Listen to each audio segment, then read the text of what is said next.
Salam uşaqlar. Hər vaxtınız xeyir olsun. Uşaqlar, bu gün sizə yaxın mənalı sözlərlə əks mənalı sözləri izah edəcəm. Bu mövzular vacib mövzulardır. Ona görə diqqətlə qulaq asın ki, testlərdə çox vaxt qarşımıza çıxır bu sözlər. Yaxın mənalı sözlər yazılışı və deyilişi müxtəlif, mənaları eyni olan sözlərdir. Yəni bu sözlərdə adından da göründüyü kimi mənalar bir-birinə yaxın olur. Yəni biz cümlədə həmin sözlərinin birini çıxararaq digərini onun yerinə qoysaq da cümlədə heç bir dəyişiklik olmur. Məsələn, deyirəm ki, mən uca bina gördüm. Mən uca bina gördüm. Burada uşaqlar baxın, uca sözünün yerinə hündür də yaza bilərəm. Mən hündür bina gördüm. Yəni, uca sözünü hündür sözü ilə əvəz eləsə də, mənada heç bir dəyişiklik olmadı. Yenə də həmin mənanı verdi. Amma fikir verirsiniz, uca ilə hündürün yazılışları fərqlidir. Amma mənaları yaxın mənalıdır. Yəni, hər ikisi də eyni mənanı verir. Yaxın mənalı sözlərə nümunələr çox çəkə bilərik. Məsələn, gözəl, qəşəng, gözəl, göyçək, qəşəng, belə də deyə bilərik. Gözəl, qəşəng, dost, yoldaş,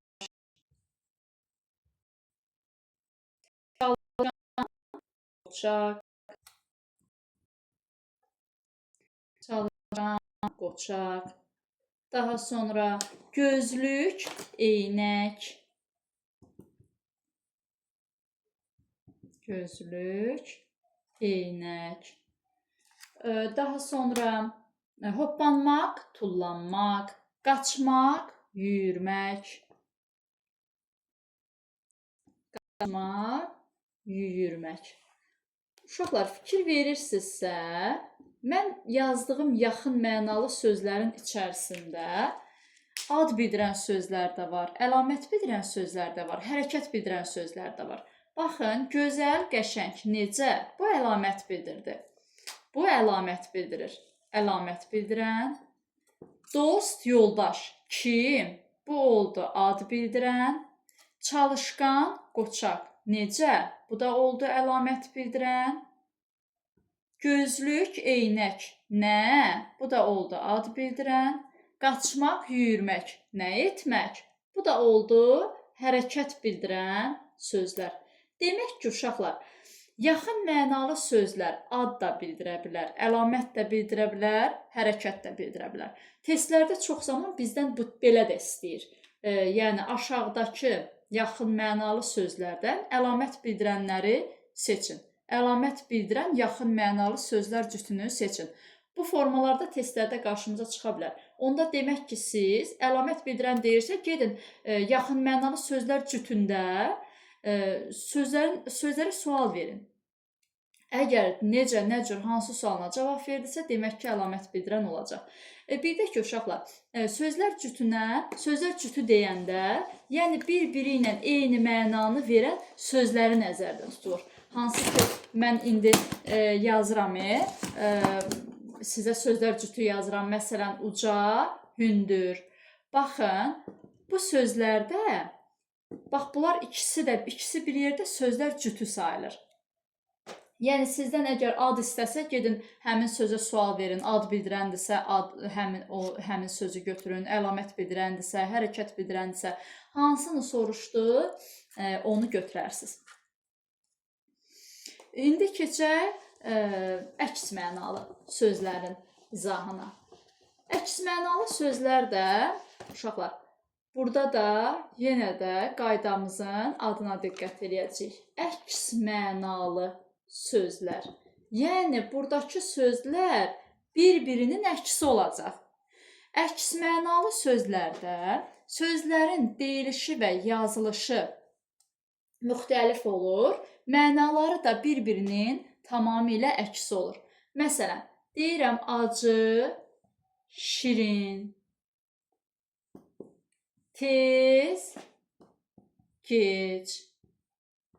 Ağ, qara, böyük, kiçik. Böyük, kiçik. Sonra ağlamaq, ağlamaq. Əksini deyə bilərəm. Gülmək. Az, çox.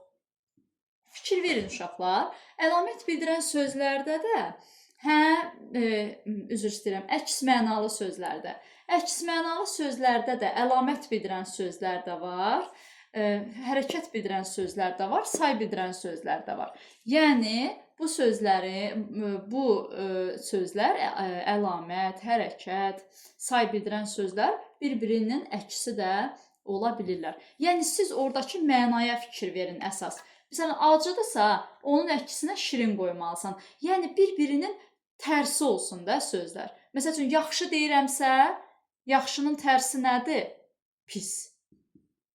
Gedib qoyacaqsınız yaxşı, pis. Məsələn, gözəl deyirəmsə, gedib onun əksini tapırsan, çirkin.